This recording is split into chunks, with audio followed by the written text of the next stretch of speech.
Iran की जंग चल रही है तो दूसरी ओर पाकिस्तान को अब इस बात का आभास हो गया है कि हमारे पास जो रक्षा प्रणाली है वो काफ़ी पुरानी है और उसमें इन्वेस्ट करने की ज़रूरत है, वरना हम बाकी देशों से काफ़ी पीछे रह जाएंगे और ताकत के मामले में तो समझो हम बिल्कुल दूध बन जाएंगे। बहुत कुछ चल रहा है दोस्तों इस समय जियो पॉलिटिक्स में, और वहाँ के रक्षा मंत्री जो ख्वाजा आसिफ हैं पाकिस्तान के, उन्होंने किस बात का स्टेटमेंट दिया अपनी घटिया कमजोर शासन प्रणाली को लेकर, अपनी घटिया कमजोर रक्षा प्रणाली को लेकर, आइए जानते हैं। देखो, पाकिस्तान का रक्षा बजट बढ़ाएं, मिडिल ईस्ट के हालात देखकर घबराए ख्वाजा आसिफ, लगाइए गुहार। ख्वाजा आसिफ ने अफगानिस्तान की तरफ से किए गए हमलों की कड़ी आलोचना करते हुए कहा कि पाकिस्तान कितना अल खरीज जैसे आतंकवादी समूह में से भी किसी तरह धमकी बर्दाश्त नहीं करेगा। अफगानिस्तान और बलूचिस्तान लिबरेशन आर्मी के साथ तनाव, मिडिल ईस्ट के हालात पर चिंता जताते हुए पाकिस्तान के रक्षा मंत्री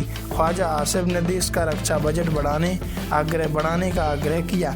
उन्होंने कहा कि देश के आसपास जो हालात हैं और पिछले दिनों बलूचों और अफगानिस्तान ने पाकिस्तान में जिस तरह के हमले किए ये हम सब अच्छे से जानते हैं। उसके और देशों की सुरक्षा के लिए चुनौतियों को देखते हुए जरूरी है कि रक्षा बजट बढ़ाएं और हमारी रक्षा प्रणाली मजबूत होगी। पाकिस्तानी न्यूज चैनल समा टीवी के साथ बात करते हुए ख्वाजा आसिफ ने कहा कि मौजूदा हालात देखते हुए यह जरूरी है कि हम रक्षा बजट बढ़ाएं ताकि हम हर तरह की स्थिति के लिए तैयार रह सकें। उन्होंने मिडिल ईस्ट संकट के भू राजनीतिक प्रभाव पर बात करते हुए कहा कि वैश्विक तेल का लगभग 20% हिस्सा स्ट्रेट हार्मुज से होकर गुजरता है। उन्होंने चेतावनी देते हुए कहा कि इस रास्ते में किसी भी तरह की रुकावट वैश्विक अर्थव्यवस्था को प्रभावित कर सकती है।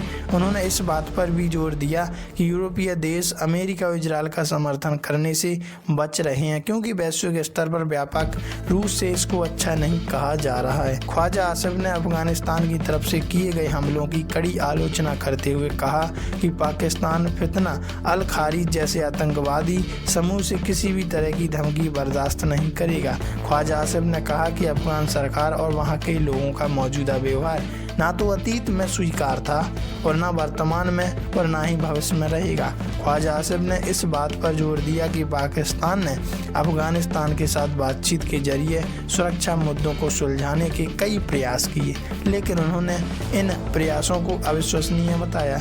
उन्होंने कहा कि हम उनसे 2 बार मिल चुके हैं, फिर भी धमकियां बरकरार हैं। जब तक खतरा पूरी तरह खत्म नहीं हो जाता तब तक अभियान जारी रहना चाहिए। उन्होंने अफगानिस्तान पर ऐतिहासिक रूप से आतंकवादी गतिविधियों को समर्थन देने का आरोप लगाया और दावा किया कि अफगान समर्थन के बिना पाकिस्तान की सेना ने उन समूह को पहले ही खत्म कर दिया होता।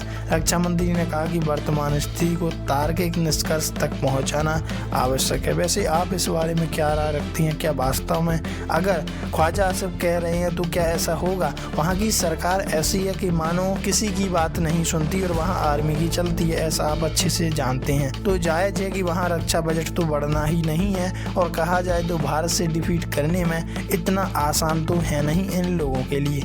कमेंट में लिखकर आप ये बताइएगा कि अगर ये रक्षा बजट बढ़ा लेते हैं तो क्या भारत से जीत पाएंगे? मुझे तो नहीं लगता।